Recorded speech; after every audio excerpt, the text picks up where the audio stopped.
नहमदुहु व नसल्ली अला रसूलिहिल करीम अम्मा बाद अऊज़ु बिल्लाहि मिनश शैतानिर रजीम बिस्मिल्लाहिर रहमानिर रहीम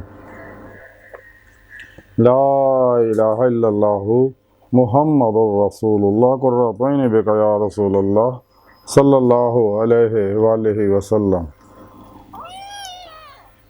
व नफ़ख़्तु फ़ीहि मिन रूही सदक़ल्लाहु मौलाना रज़ीम व सदक़ रसूलुहुन नबियुल करीम ला इलाहा इल्लल्लाहु मुहम्मदुर रसूलुल्लाह कुर्रतु ऐनी बिका या रसूलल्लाह सल्लल्लाहु अलैहि वालिहि वसल्लम लब्बैक ग़ज़वा हिंद लब्बैक लब्बैक या गौसे आज़म लब्बैक लब्बैक या रसूलल्लाह लब्बैक लब्बैक अल्लाहुम्मा लब्बैक अज़ल तो लैके अब तक अल्लाह सोने दी बेहद हमदो सना अल्लाह दे प्यारे हबीब ते बेशुमार दुरूद व सलाम तो बाद काबिल सादे तराम मौजूद सामीन आई दे दरस तसव्वुफ़ रूह दे बारे जिक्र करांगे। कुरान करीम दी सूरह हिजर दी 29वीं आयत पाक जिहड़ी मैनूं तलावत करना तुहानूं सुणन दा शरफ हासिल है। इस आयत पाक सुने रब ने इरशाद फरमाया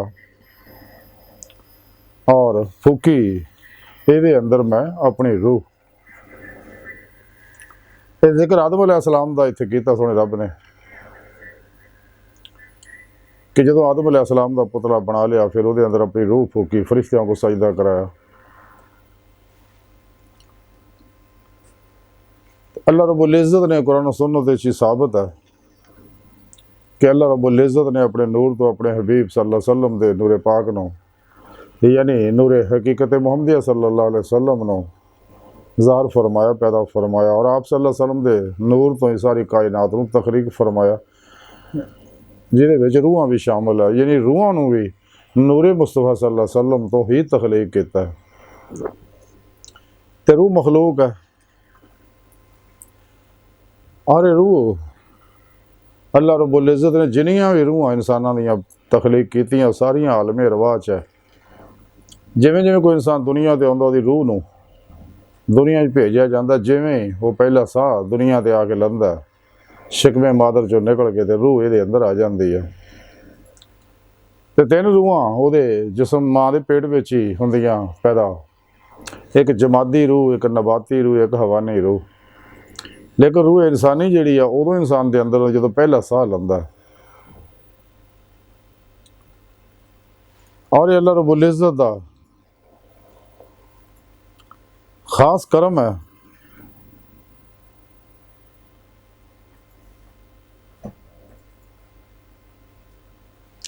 कि अल्लाह रब्बुल इज़्ज़त ने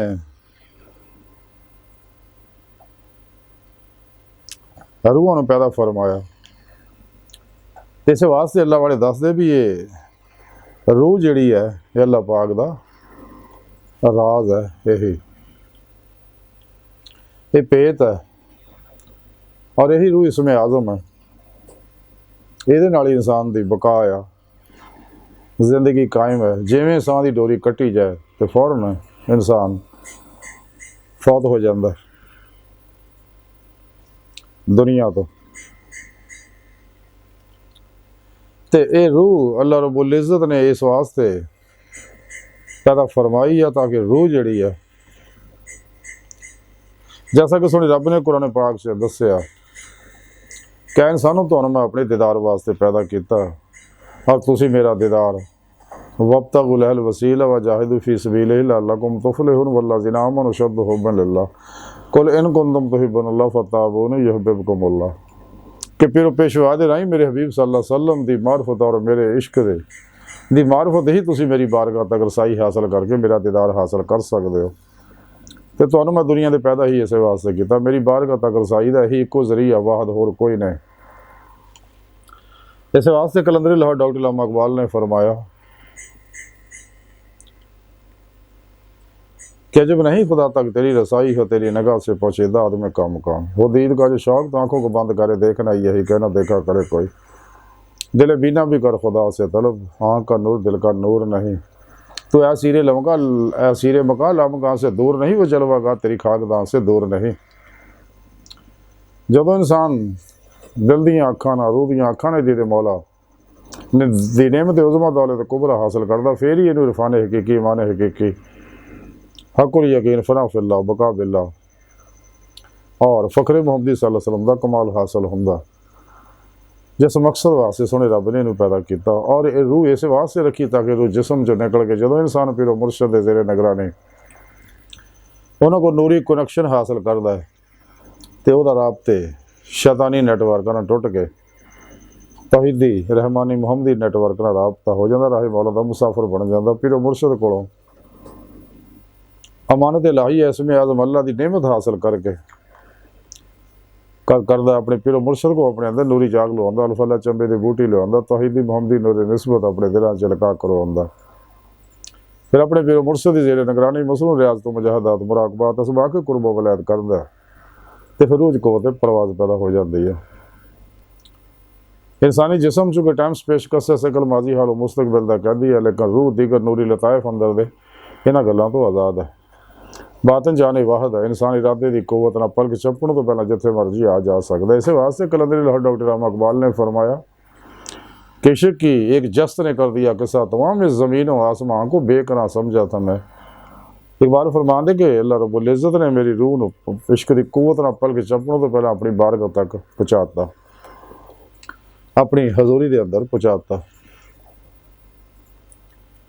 अल्लाह रब्बुल इज़्ज़त ने रूह रखी ही इस वास्ते ताकि रूह जिसम चो निकल के ला मकान के अंदर सैर करे और रूह की सैर जिहड़ी है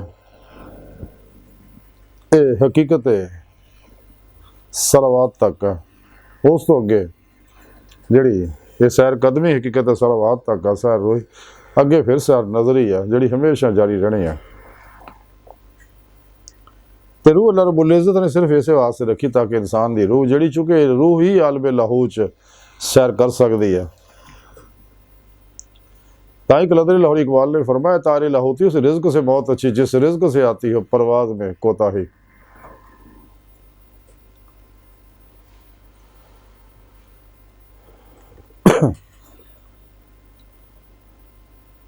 कलंदरी लाहौर ताई फरमाते कि इल्लामा इकबाल के जब नहीं खुदा तक तेरी रसाई है तेरी निगाह से पोशीदा है आदमी का मुकाम। लाहौर के अंदर ही अंदर ही इंसान रूह सैर कर सकती, उत्ते अगे आलम आहदियत है, आलम लाहूत है, मरतबा अल्लाह ताईयो नज़ाद दा आलम हाहूत है जिथे जिहड़ा इंसान दे इल्म अकल इदराक फहम तो बाहर है। इंसान की सारी रूह सैर लाहूत के अंदर ही है। ये आलम वहदत तो वहदई है जिहड़ा ये सारे आलम लाहूत के अंदर ही है। सो मैं अर्ज कर रहा सी कि सोने रब ने रूह जिहड़ी आ वो पैदा ही इस वास्ते की ताकि रूह दे मौला की नेमत हासिल करे और ये नेमत अल्लाह रब्बुल इज़्ज़त ने सिर्फ इंसानों को दिती है। ये नेमत उदों ही हासिल होती जो इंसान सच्चे दिल नाल दिलों ईमान ले आउंदा, सच्चे दिल नाल तौबा तनसूह करदा, तमाम शैतानी निज़ामां तो मुँह मोड़ के कुरान और सुन्नत दो मजबूती ना पढ़दा, इजमाई अहले सुन्नत दे नाल रहिंदा। फिर पेशवा की ज़ेरे निगरानी मसनून रियाज तो मुजाहदात मुराकबात असबाक कुर्बो वलैद करदा तो फिर ये नेमत हासिल होंदी। अज की सारी गुफ्तगू का खुलासा यही है कि अल्लाह रब्बुल इज़्ज़त ने जिहड़ी रूह पैदा फरमाई है तखलीक की है, ये रूह जिहड़ी है ये अंदर अमले कुरान और सुन्नत फिर पेशवा दी निगाह दुआ तवज्जो और मदद नाल अल्लाह के प्यारे हबीब सल्लल्लाहु अलैहि वसल्लम की निगाह दुआ तवज्जो मदद अल्लाह रब्बुल इज़्ज़त के फजल और तौफीक नाल ही एक कमाल हासिल होंदा, इंसान की रूह को परवाज पैदा होंदी। इस वास्ते सोने रब नूं इंसान नूं चाहिए कि सोने रब नूं रातें तन्हाइयां जो रो के बनाए और खूब रियाज तो मुजाहिदा करे, रातां अल्लाह की याद जिक्र इबादत च गुजारे, गाफिल लोगों तो अलग हो गए खूब इस राह मेहनत करे। अल्लाह का कुरान च वादा है फिर जो साड़ी राह रियाजत मुजाहिदा और मेहनत करते हैं और जो सच्चे दिलों किश्तियाँ फूके नाकाबले वापसी इरादे ना अल्लाह तरफ जाते हैं अदीदे मौला तालब ने राही मौला के मुसाफिर बन गए तराशे मौला च लगे रहते सुना रब तक दा वादा फिर उन्होंने अपनी बारगाह तक रसाई देंगा। अल्लाह सोने की बारगाह दिल की गहराइयाँ दुआ अल्लाह सोने हस्ता बड़े हकीर पर तकसीर माड़े कमज़ोर कमिल माजूद मस्कीन बेसहारा इंसान साए पिरो पेशवा दे तेरे प्यारे हबीब सल्लल्लाहु अलैहि वसल्लम दे साड़ा कोई सहारा नहीं। साए तेरी ज़ात दे तेरे हबीब दे पिरो पेशवा साड़ा कोई सहारा नहीं। सानू दुनिया कब्र और आखिरत सारा अता फरमाए। साड़ियां खता गुनाह गलतियां लगिशां माफ़ फरमाई। अपनी दामी ददार दी नेमत उज़्मत दौलत कुबरा अता फरमाए। अल्लाह बस ते बाकी सब हवसा वमा अलैना इल्लल बलागुल मुबीन।